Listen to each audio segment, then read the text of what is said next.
Mais quel plaisir de voir ce FC Barcelone-là dérouler. J'ai l'impression de revivre le passé, tout simplement. Voir ce Barça-là en mode rouleau compresseur, ce Barça-là en mode sans pitié. Qu'on mette un but, deux buts, trois buts, on continue d'attaquer, on continue d'humilier l'adversaire. Premièrement, avant même le début du match, la composition m'a mis une claque parce que hier, durant ma vidéo actualité, j'appréhendais énormément la composition.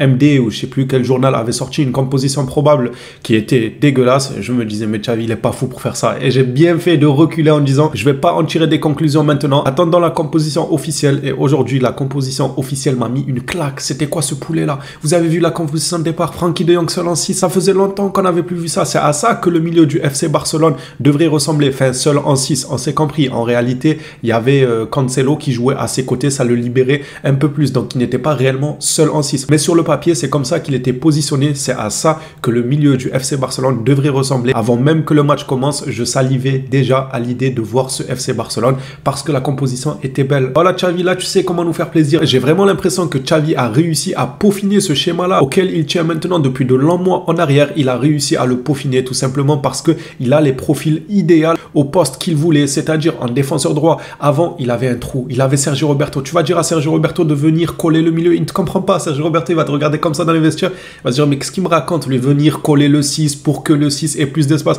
Alors que Cancelo, ça glisse parce qu'il parle le même football. Il a dit à Cancelo, tu vas pas déborder tout le temps sur l'aile droite. Tu vas venir te coller un peu au milieu de terrain pour apporter le surnombre et ça glisse. Cancelo, ça rentre d'une oreille, ça reste dans le cerveau. Sergio Roberto, lui, tu lui dis ça rentre d'une oreille, ça sort de l'autre. Et c'est pareil pour Gavi et Pedri lorsqu'ils jouaient attaquant gauche, faux ailier dans ce milieu A4 là. Quand il leur disait quoi faire, Pedri et Gavi, ils n'étaient pas formés en tant que faux ailier. Du coup, pour eux, c'était un peu du chinois quand il leur parlait. Xavi, ils savaient pas trop ce qu'il disait. Par contre, là, maintenant que tu as quelqu'un comme Joao Félix, mais excellent sans match, excellent, il nous pose encore un classique aujourd'hui. Lui, il parle le même football à ce poste-là. C'est un poste qui lui convient parfaitement de par la technique, de par ses appels de balle. Beaucoup vont rester figés certainement sur son doublé. Moi, je reste pas figé sur ça. Vous avez vu l'effort qu'il fait, Joao Félix, durant le match, les appels de balle qu'il fait. Même quand il n'est pas servi, il ne baisse pas les bras et il continue à faire des appels de balle car il sait que même lorsqu'il n'est pas servi, ces appels de balle servent bel et bien à quelque chose. Ils servent à libérer l'espace, que ce soit pour Lewandowski ou pour que son milieu de terrain puisse avancer. Monter d'un cran, je salue énormément le match de Joao Félix au-delà des statistiques. 2 buts, magnifique, surtout le premier. Le premier là, c'est une demi-occasion. Il rentre dans la surface au lieu d'ouvrir son pied. Il ferme directement son pied.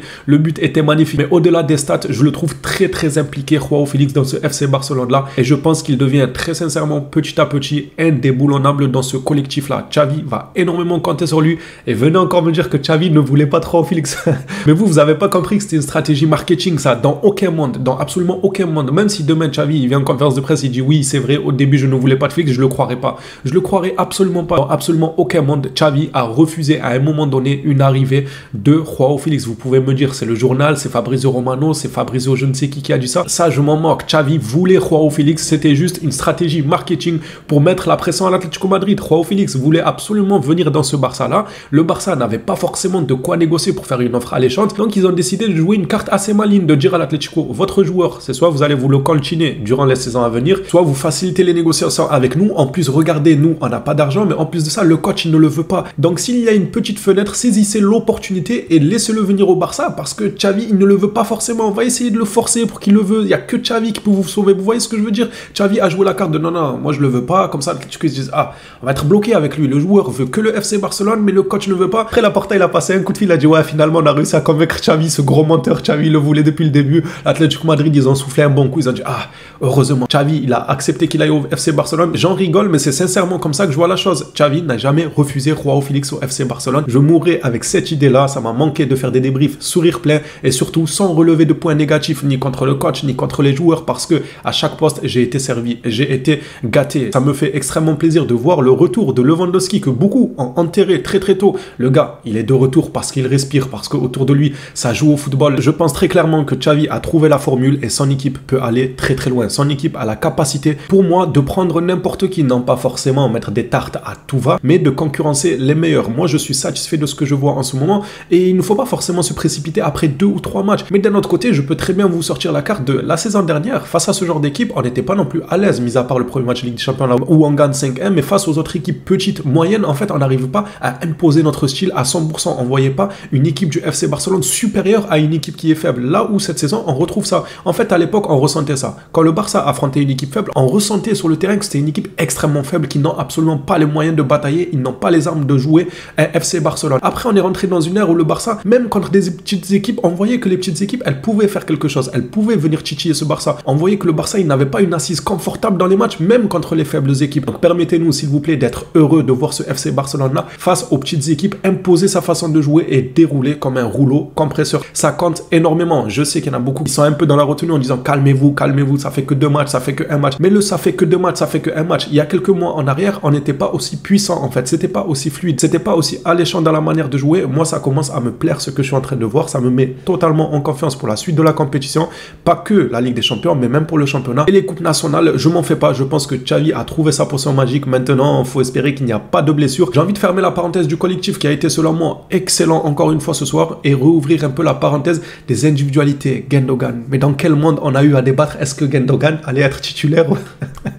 Est-ce que c'est... Enfin, j'ai jamais fait partie de ça, hein, rassurez-vous. Moi, personnellement, ma directive a toujours été que Gundogan et Frenkie de Jong, vous les mettez sur la feuille de match et après, vous faites ce que vous voulez. Après, vous dites Pedri, est-ce qu'il joue? Est-ce qu'il va sur le banc? Gavi, est-ce qu'il joue? Est-ce qu'il va sur le banc? Oriol Romeu, est-ce qu'il joue? Voilà, ça, c'était ma directive. Pour moi, c'était clair et net que Gundogan n'allait pas être dans la discussion pour aller sur le banc. Selon certains, Gundogan aurait pu aller sur le banc. Je sais pas dans quel monde, mais aujourd'hui, pour moi, peut-être qu'il y en a qui vont pas forcément relever sa performance. Moi, je l'ai trouvé excellent. C'est-à-dire qu'il était juste. Le gars, il jouait juste. Chaque ballon qui passe par lui, il le bonifie sans faire trop de chichi. Le gars, il va pas te faire des virgules, sombrero et tout, mais chaque ballon qui passe par Gundogan, revoyez le match autant de fois que vous voulez. Le gars, il accueille le ballon à bras ouverts avec une sérénité incroyable et il le bonifie simple et efficace. Il sort un match de patron en toute tranquillité. Le gars, il a joué sur une jambe. Sur une jambe, Gundogan a bonifié je ne sais combien de ballons. D'ailleurs, le premier but vient justement d'une combinaison entre lui et Lewandowski et qui finit dans le pied de Joao Félix. Le premier but, j'aimerais revenir dessus aussi parce que ce genre d'occasion-là, la saison dernière, il nous en fallait 10 pour espérer en mettre une. Je dis bien espérer en mettre une.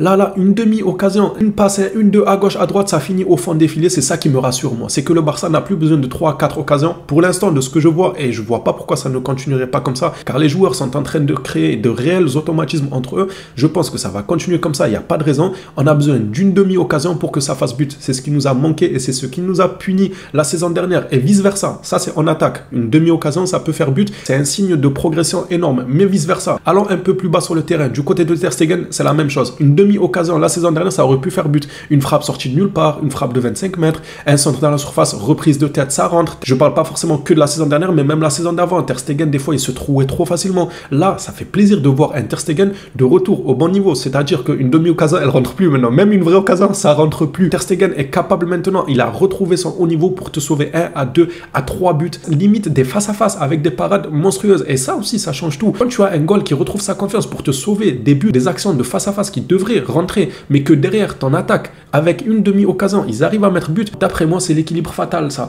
Ton gardien, il te sauve 1 ou 2 buts devant, il pardonne pas. Ils vont pas pardonner Joao Félix et Lewandowski. J'ai vu énormément de bonnes choses durant ce match. J'ai mis une caméra braquée sur Vermeeren. C'est comme ça qu'il s'appelle là, le joueur de Anvers. Bon, en réalité, je l'ai vite désactivé la caméra.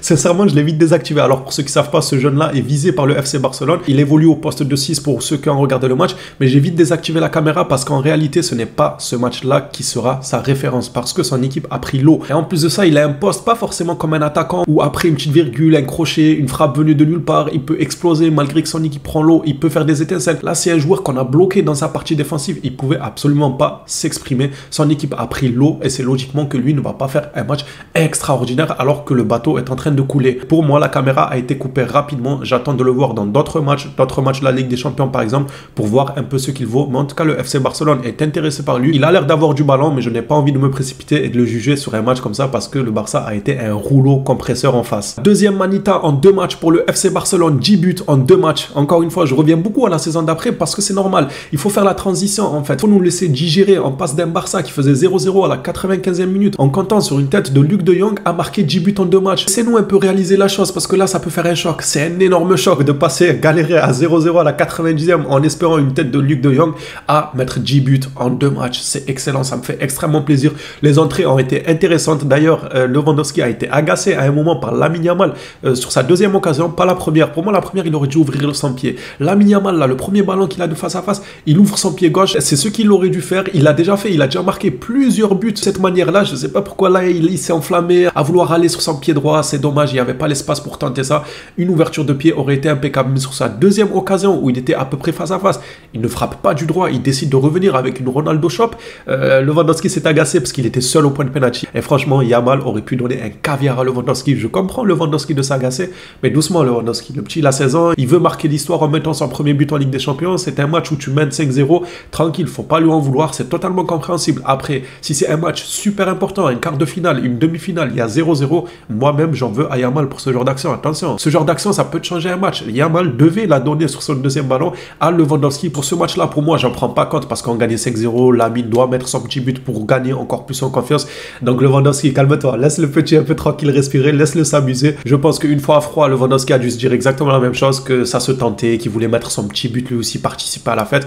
Mais dans des matchs importants, Lamine Yamal, il doit lever la tête. Là, normalement, tu lèves la tête, tu vois Lewandowski au point de penalty, un petit ballon piqué, un petit lob pour Lewandowski, ça aurait fait but. Et tranquille, il n'y a pas mort d'homme, c'était un match plutôt calme, un match maîtrisé par le FC Barcelone. Blaugrana, j'ai dit à peu près tout ce que je pensais sur ce match. Comme vous le savez, réagir à chaud, des fois on oublie quelques détails, je m'en excuse. Si j'ai oublié des détails, je reviendrai dessus sur un débrief un peu plus calme, à froid, tout simplement. Une fois que je me remémore toutes les occasions, en tout cas, j'ai trouvé ce FC Barcelone très très solide, même défensivement. Bon, ils n'ont pas eu beaucoup de travail, mais ils étaient sereins. Leur qualité de passe, le rapport en attaque pour apporter le surnombre, la défense, j'ai énormément aimé. J'ai aimé tout le monde, même le match de Cancelo qui est sur sa lancée lui aussi. Les deux Croix sont de toute façon sur un nuage au FC Barcelone. Dites-moi ce que vous en avez pensé de ce match, les Blaugrana. On commence super bien notre Ligue des Champions. 2 matchs, 2 manitas. Vamos, j'ai envie de vous dire, le Barça va réellement être un rouleau compresseur. Du moins, je l'espère qu'il continue sur ce chemin-là.